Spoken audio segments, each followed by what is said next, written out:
Okay, so I want to talk about scams. Now, scams exist. No one likes being scammed, but there are scammers out there that just want to take advantage, and I'm just getting sick of it, really. To more or lesser degrees, there's just too much scamming going on. Now, I thought for about probably 15, almost 20 years that the internet, as it was growing, needed some form of policing, like a proper police force. But there isn't anything. There isn't any way really to police the internet. I mean, if certain crimes are happening on the internet, there are certain ways which you can then inform your local authority, but that's always country specific. What happens when you've got a global phenomena? There isn't a global police force, or certainly not a digital police force, and it's needed because it's a growing problem. You know, it's always been a problem. Like, I remember the first time I ever got scammed on the internet was back in, I was early 2000s, maybe, I don't know, maybe 2000, maybe 1999, thereabouts. Back in the day of the 56k dial-up modem, where it would take about 50 years to load a single web page. And what a hacker had done is they had basically, I think what happened is they kind of managed to install a sort of Trojan horse virus on my computer, which basically changed my dial-up to, instead of dialing up my regular ISP, internet service provider, to get onto the internet, I would dial this premium rate ISP. I don't even know how that happened. I'm pretty savvy with like not downloading viruses, but you know, be aware this was like 25 years ago, 26 years ago. So people's thoughts about internet security, you know, it wasn't really a major thing, but yeah, it was impressive. I was actually impressed that they managed to do that.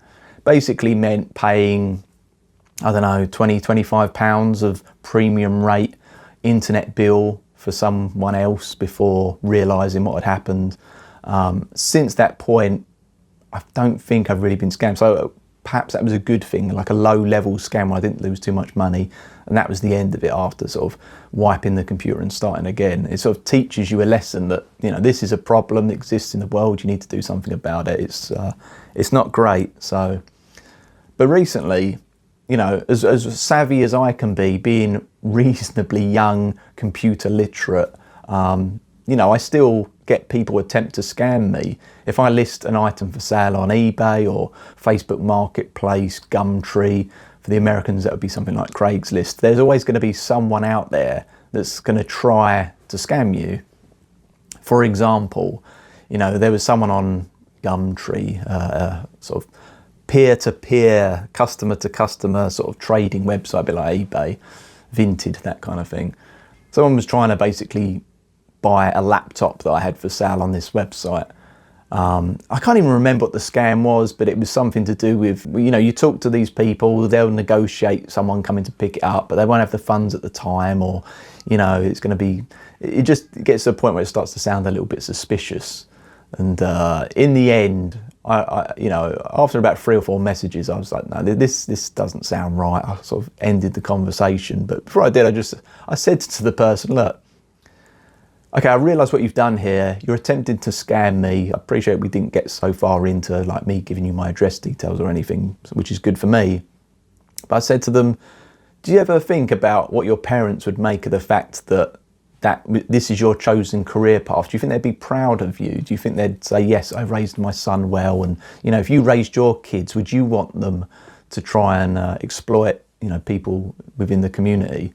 And I was trying to sort of lay on a sort of guilt trip, sort of coming from a sort of family perspective, to maybe make them realise, you know what, this guy actually said, he didn't just say, you know, fuck you, you piece of shit, and then sort of hang up the phone, or, you know, end the conversation or block the message exchange. This guy was actually trying to give me a moral lesson, and maybe I'll go away and think about that.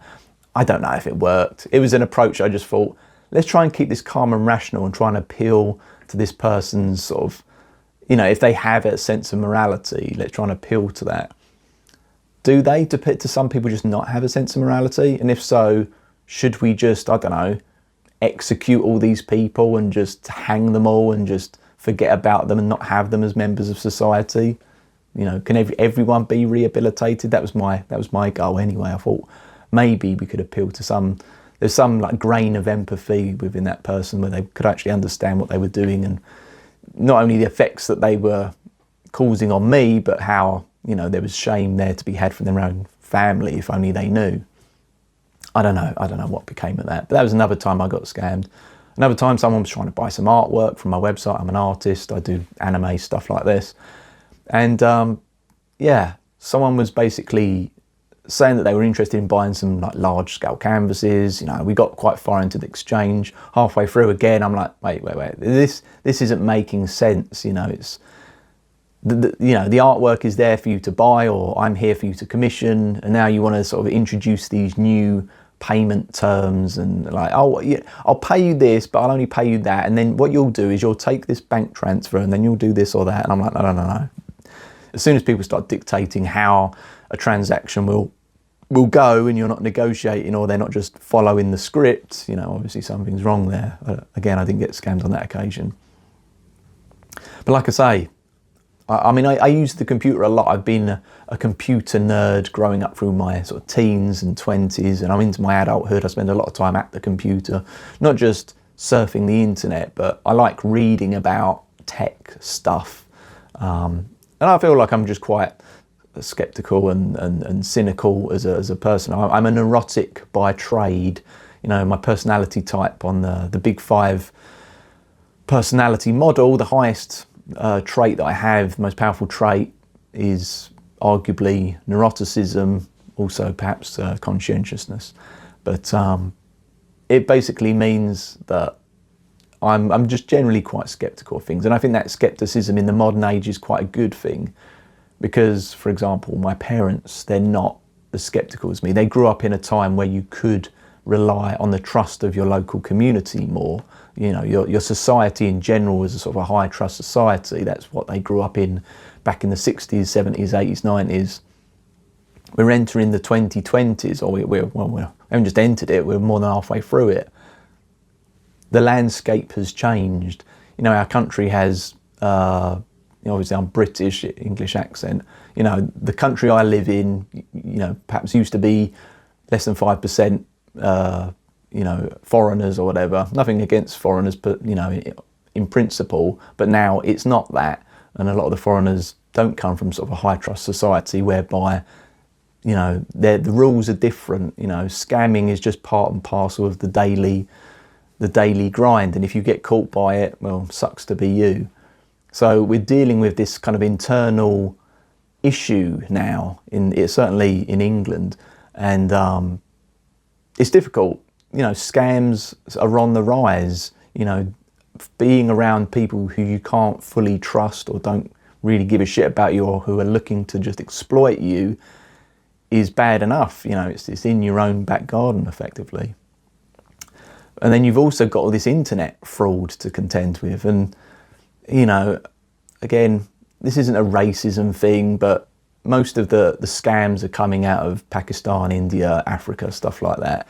You know, how many people have had the old email of the Nigerian prince offering to basically pay them millions of dollars if only they, you know, if only you send them a small fee just to release the money or whatever. It's like, yeah, we all know it. You know, you've got, you know, some Ugandan scammer or something, and it's or a Somalian fraudster. It's just, yeah, we know that's how it is, and that's where it's coming from. But trouble is, you know, we've now, you know, I guess you could say the West to some degree has released the internet in cultures that perhaps aren't ready for it.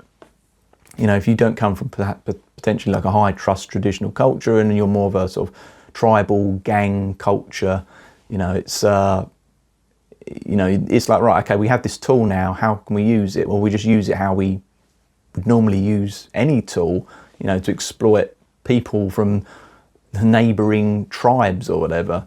So we now have an issue with this. I'm not happy about that for obvious reasons, but equally I'm not happy about it on behalf of my parents, because both my parents within the last I'd say year have been scammed on 3 occasions, and they've all been internet scams, and they've all been, to the best of my knowledge, people that aren't aren't within my local community, let's just say. So again, one scam was a Facebook selling scam. It looked like some foreigner had basically pretended to be this sweet old, Caucasian grandma that was selling her bits on Facebook and was interested in buying some of my parents' things. And basically, long story short, this scammer guy tried to attempt to scam. Luckily, just before they pulled the trigger, it's like, right, let me ask me. So they asked me, is this a scam? I was like, yeah, it is. You've got to stop this. And they got freaked out by it. They shut their whole Facebook account down. They stopped talking with their actual friends on Facebook because they just didn't understand. They didn't want to be a part of this world. It's alien to them. And I like to explain that, well, this is the internet. It's the Wild West. We're not policed here. Everything is free game as long as you don't get caught. And if you do get caught, what's going to happen to you? If you're some piece of shit in China that's just trying to take advantage of people in, England, where I live, it's like, you don't give a shit. And the police in my country aren't going to do anything in your country. So you feel like, oh, might as well just get on with it and do what I want to do. Which is another thing, the low-level scams that don't even feel like scams. The cheap shit that you buy on Temu and Shein and AliExpress or whatever. It's basically, a lot of it is just stolen property that's been remanufactured and sold at a lower cost. Like, not necessarily a blatant, I've stolen the plans for the Apple iPhone, I'm going to remanufacture it and try and sell a fake iPhone on the internet. I mean, that does happen. But it's just the low-level stuff, like little, I don't know, it might be like a sort of a kitchen utensil that you think, oh, that looks like a handy little thing to have in the kitchen. I'll have to get one of those, or a fly swatter that, some little contraption that swats flies better than a regular fly swatter. Chances are it was probably invented by some European or American, and the Chinese basically don't respect copyright and patent laws, so they basically just remanufacture it and then list it on Temu. Everyone buys it. For the consumer, it might even work out better because you're just getting a cheap deal, but it obviously just doesn't respect the law. And, it's going to be made of worse quality materials. I mean, if you've got through decades of your life, if you're in your 30s, 40s and beyond, and you haven't bought some cheap shit off of Temu or something and found that actually the quality is pretty bad and it's broke quite quickly or whatever, it's like you obviously haven't you've lived in a cave somewhere for however long. But, and as a quick aside, I always find it weird when you go to Temu and each product has hundreds of 5-star reviews. I appreciate that some of the lower reviews or the 1-2 stars get deleted, so it's not a fair representation of what the consensus thinks. And the trouble is, once you have a product where, say, half the reviews are good because they're just happy to have got a deal, half the reviews are bad because they've actually used the product and they realise that the quality is pretty shit. Another reason why people could give high reviews is because they don't know the difference between good quality and bad quality. They'll buy a fake Rolex watch and they'll think, oh, this is great, it looks like a Rolex, but they haven't felt the actual tangible weight of a real Rolex watch on their wrist, so they don't have any point of reference to compare against, and they just think, well, it looks good enough. So then you get 5-star reviews there. And the trouble is, when you start seeing 5-star reviews on a product, there's this kind of weird kind of social herd mentality whereby people then feel obliged to leave more 5-star reviews, and they don't want to be the odd one out. They don't want to be the black sheep of the herd who's going to basically buck the trend and leave a 1 or 2-star review and feel like they're not seeing something that everyone else is. They don't want to feel stupid or that their review goes against everyone else. So that encourages even more 5-star reviews. Anyway, the whole system is rigged, but even if it wasn't, regardless, the products on there are crap. And you go into, buying on Temu knowing that it's crap. Funnily enough, even the stuff on Temu that you might buy for like £3 or £4, $3 or $4, whatever, you think you're getting a good deal, but actually, if you went to China and bought that, it would be half a dollar, be 50 pence or something. So even the Temu stuff, it's low quality crap that in comparison with good quality alternatives is cheap, but in comparison with just itself being sold in other locations is actually bad. I mean, if you do price comparisons between certain products being sold in the sale with a code on AliExpress compared to not in the sale on a Temu or a Shein or a Wish or one of those websites, you can actually see quite a big price comparison difference. Anyway, I'm going off on tangents here. The problem is scams. Buying low quality goods is a scam. You know, using fake photos, AI photos, it's a scam. It's just so much scamming. And my parents are getting caught by it. They don't understand that the photos being used on products on sites like Temu aren't photos of the actual products. They've been photoshopped. You know, the scaling is wrong, and you know everything's you know not quite as it should be. And yeah, so people are getting ripped off by it. And there were a couple of incidences recently. Again, Dad was trying to sell something on eBay. He wanted to sell some of basically his gold coins. He had some gold sovereign coins he wanted to sell. Risky, you know, off the bat, for me, I'm sort of immediately like, if you try selling like, you know, diamonds or gold or silver or something that has just a very generic, tangible value, you're going to potentially attract certain scammers. You know, if you're trying to sell, I don't know, like a retro 1965 Barbie doll, there's not going to be the same level of scammers that are going to try and scam you for this doll, even though the doll could be worth a lot of money. I don't know. But yeah, basically what happened was, so I still don't even know how this happened, because like a scam happened where basically he ended up selling or thinking that he had sold an item on eBay because he had listed it, and he got the email notification from what he thought was eBay, basically saying that it had been sold and please send it to this address, and then he starts sending it to the address. Without getting into too many details, he got the item back by chance, by luck. The scammer who was supposed to receive the coin in the post wasn't there to actually receive it, and so the courier sent it back, and he actually got this several £100 gold coin back in the post, which he was trying to sell on eBay, which was really good for him. But then the scammer was trying to get him to resend it and all this stuff. And at that point I took over, I realised what was going on, understood the scam, and yeah. The thing is as well, I called the police, or I wrote out a police report online. The police got back and said, we're not going to investigate. I gave addresses, you know, there were 2 addresses which the scammer had used to try and get this delivery through.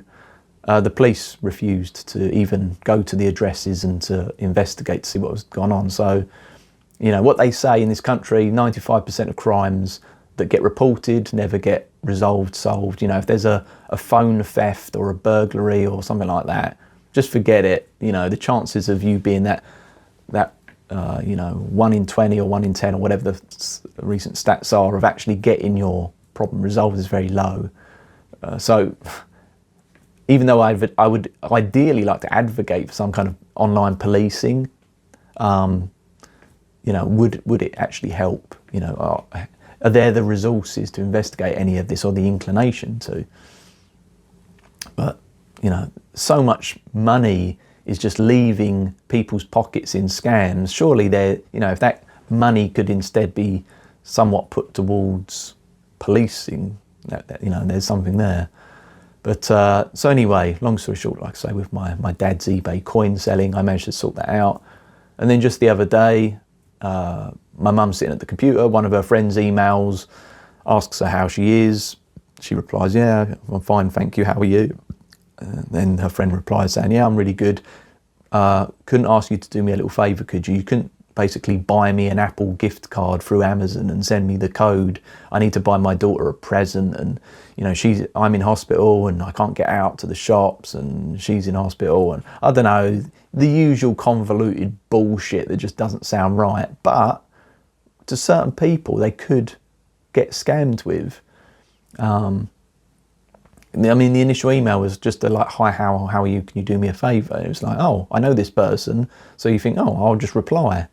You know, it's only, you know, what happened there is basically my mum's friend's email had been hacked, and then that had basically allowed them to get her, after they got into her email account, they could then get the address book up, you know, start scamming people on the address book, pretending to be the person, all that kind of stuff. Obviously, that's a good scam to do if you are a scammer out there looking to scam people. Gift cards are really good because they can't trace bank accounts, stuff like that. Crypto's pretty good as well if you want to send, you know, get crypto out of people. People that deal with crypto are normally pretty savvy to all that kind of stuff. Old people, you know, like I say, they grew up in a high trust society. They're not used to being constantly bombarded with scams, and therefore gift cards are an easier thing to get from people that are a bit too trusting and don't really understand what's going on now.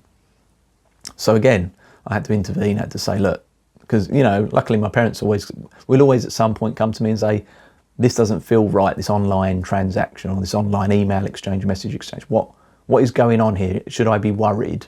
And then I can step in and say yes or no. And if they are worried, then no, it's not always. Sometimes, you know, they'll get a pop-up, you know, on a computer screen come up, and it's just because they've gone ahead and, you know, installed Neurotic antivirus, and Neurotic antivirus is basically saying that they need to, you know, click these buttons to disable cookies or put up a firewall or something, I don't know. So sometimes it's just me checking that everything's okay, but I just don't know how old people cope, that, you know, if they don't have a son or a grandson or granddaughter or, you know, a niece, nephew that can basically be their IT tech support. I don't know how they deal with that. There must be so many people getting caught in these scams,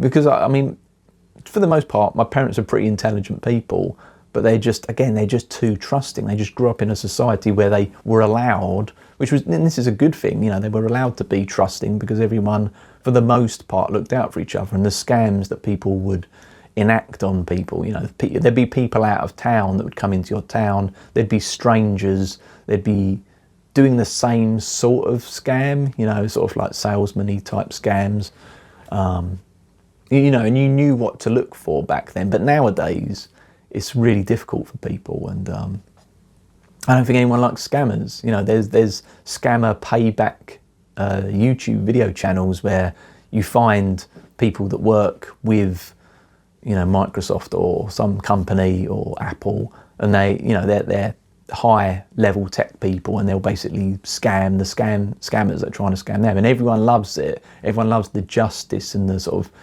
enacting the revenge on these pieces of shit, because you know, if you've seen the recent Jason Statham Beekeeper movie, whereby Jason Statham is basically going out there kicking ass, getting revenge on you know, an old lady friend who gets scammed for, you know, by one of these scam companies.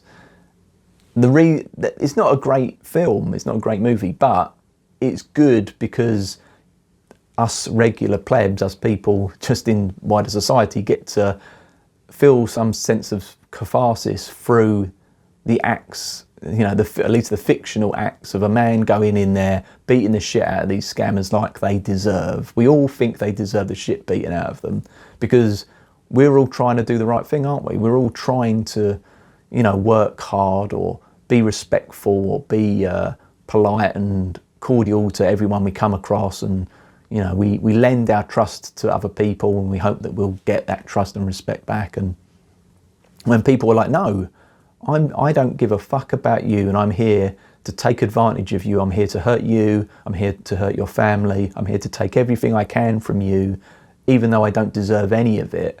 Like, I don't know how people can sit by and say, yes, take my money, you know, have it, you deserve it.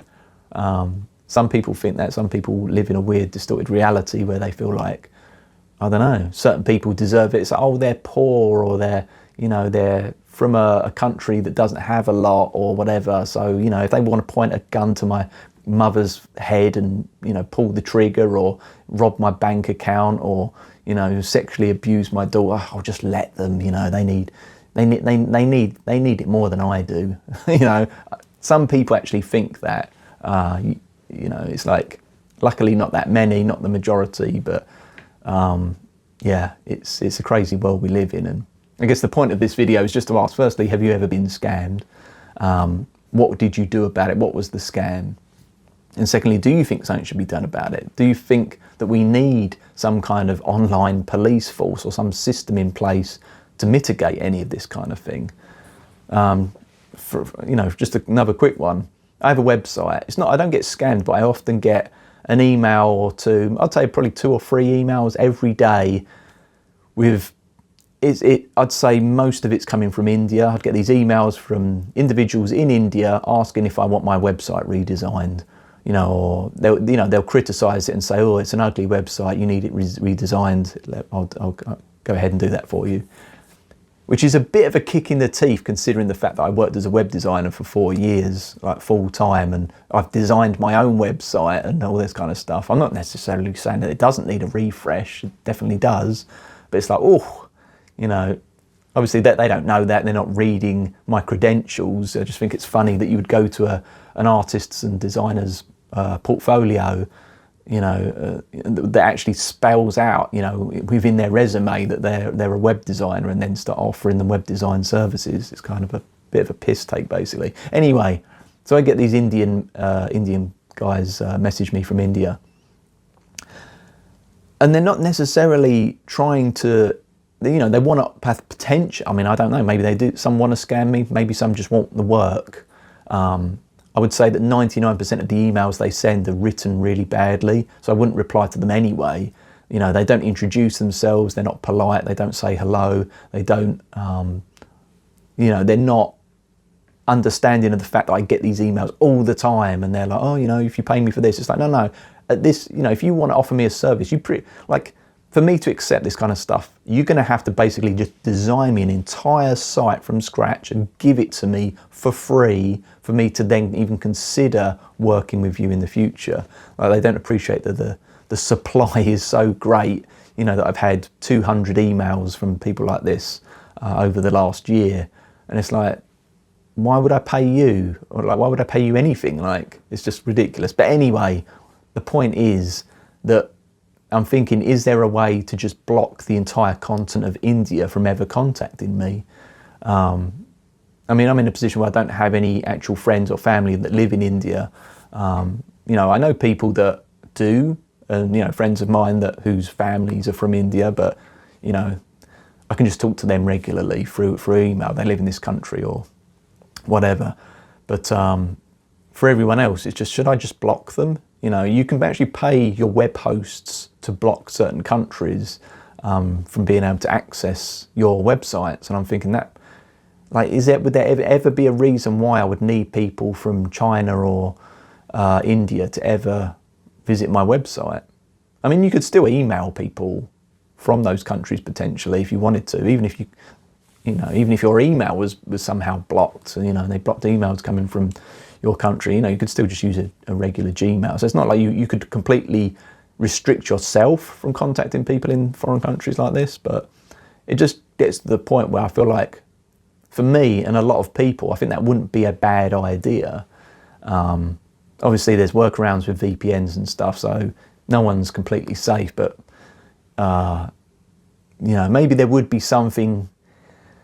Like, I don't like the idea of just the government coming in and just, you know, invading our privacy and stuff like that. I hate it, but not completely a but however, even however is not quite the right word, it wouldn't be necessarily a bad idea for you to have some kind of, I don't know, like PIN number or code word or something, so that if anyone ever sent you some kind of digital communication, it was attached to this PIN number or something, so you could see the source, and each PIN number had a sort of trust score. I know this is going into sort of Chinese Communist Party sort of universal credit